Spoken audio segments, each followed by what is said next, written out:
So today we're going to cover a little bit more in depth the change views or the different view filtering that's available in Outlook.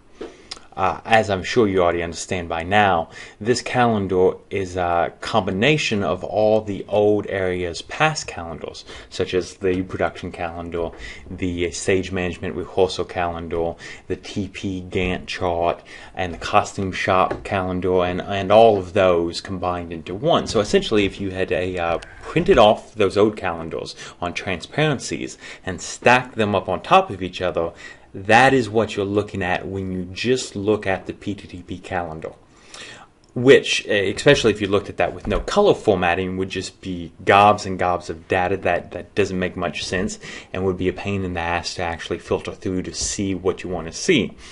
So in order to make it more usable, we have to filter it out to show us what we actually want to see and show it in the format that we want to see it. So we're going to go through the different views that we have.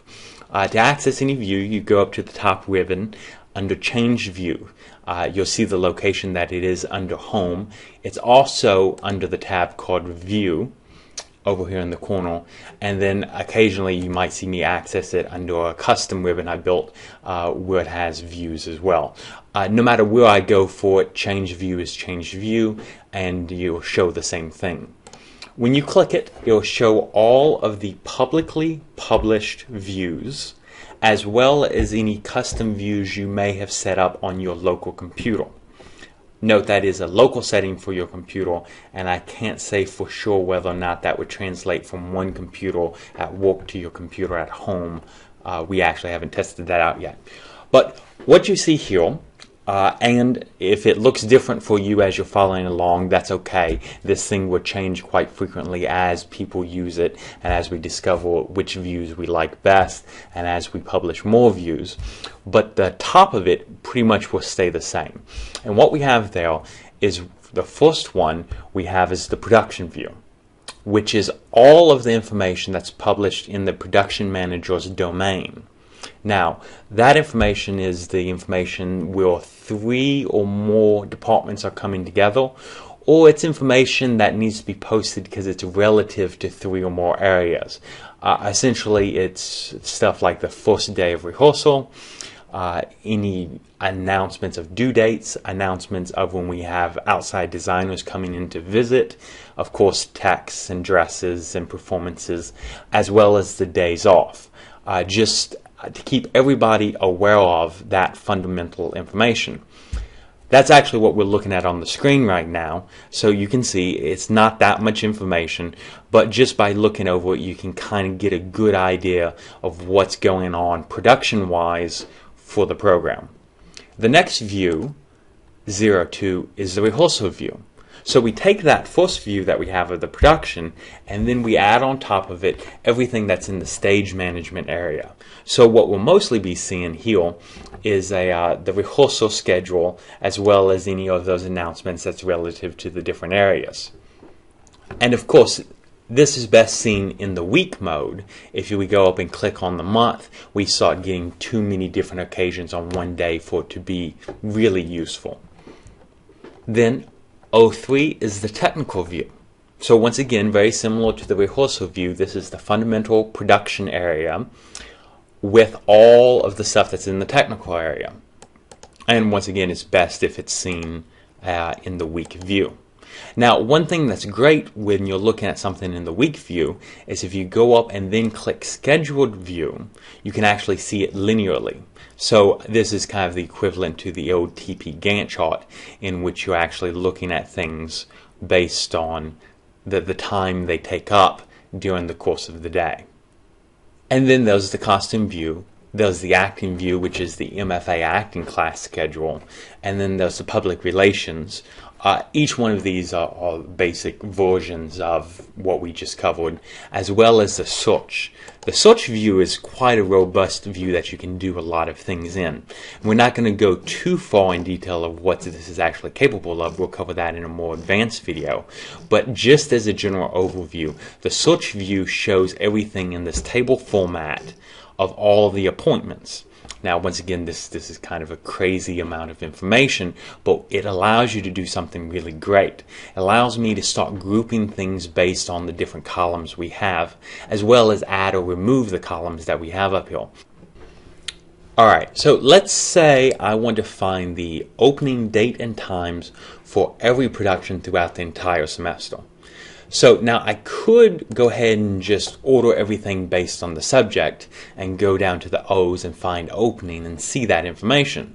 But it would be in the middle of all this other information I really don't care about. So instead of doing that, I'm going to kind of think about it a little and say, well, I know all openings are going to be posted in the area of the production manager. So I'm first going to take the PTTP area and bring it up to this header and let it go. What I've just done is grouped everything by which area it's posted in. Alright, and then I'm going to go ahead and do the same thing for subject. So I'll subgroup everything by the subject. And you'll notice I clicked on PTTP subject in order to do that. That is the actual line of which all the subject information is entered onto it. So then I'm going to go to the production manager and expand that, and then I'll go down to the O's and I'll have openings here. And of course I have 10 items, which is good because we have 10 productions, and then I'll find the information right here that we want. Let's say I wanted to give this as a printout and go off. Well, I'm not going to go ahead and cover how to do that, but it is very easy just to go ahead and clone this view into one for your computer and start getting rid of all the other columns that you don't want to see the information as, just so the only information you see is the exact information you want. A good example of this is if we go back up here to the view section and look at the due dates. This is a perfect example of where we've gone ahead and said just show me the subject matter and the dates. And then if I print this, I'll be able to print it off as a PDF and give it to somebody quite easily or reference it. And the great thing about it is if something has changed, then this view automatically updates itself. So I can always just reference this and know I'm seeing the most up-to-date information. Alright, so those are some of the brief overview of the search function.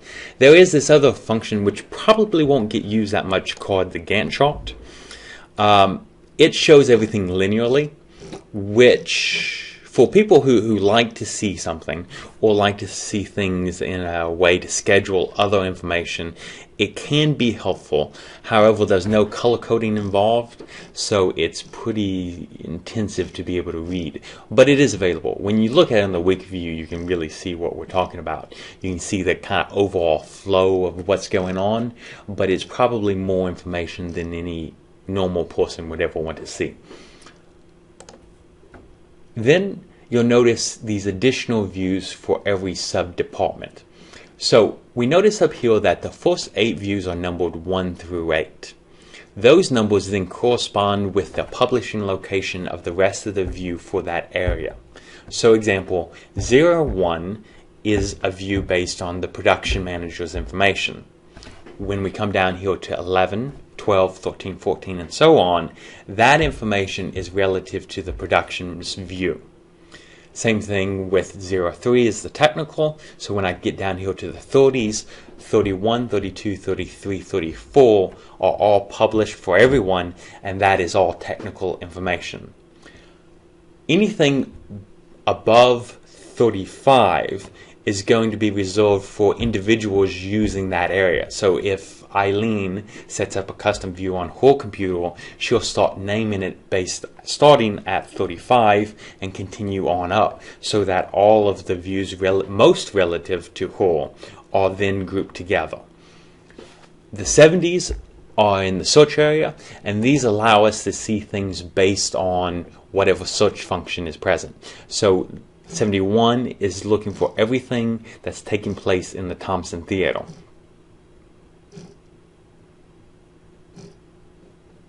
Then when we get up into the 80s, we can see things based on the Gantt flow of the information relative to the production. So if I wanted to see everything relative to Ernest, I'll just click on 81, and then I have everything that has been selected for Ernest in the overall, whether it's rehearsals, production meetings, when it's being constructed in the scene shop, to when the hang and focus is all. If it's relative to the importance of being honest, it will show up in this view. So that does it for the introduction of the views. If you're interested in creating your own view, we will produce a more advanced view video later on to show you how to do that.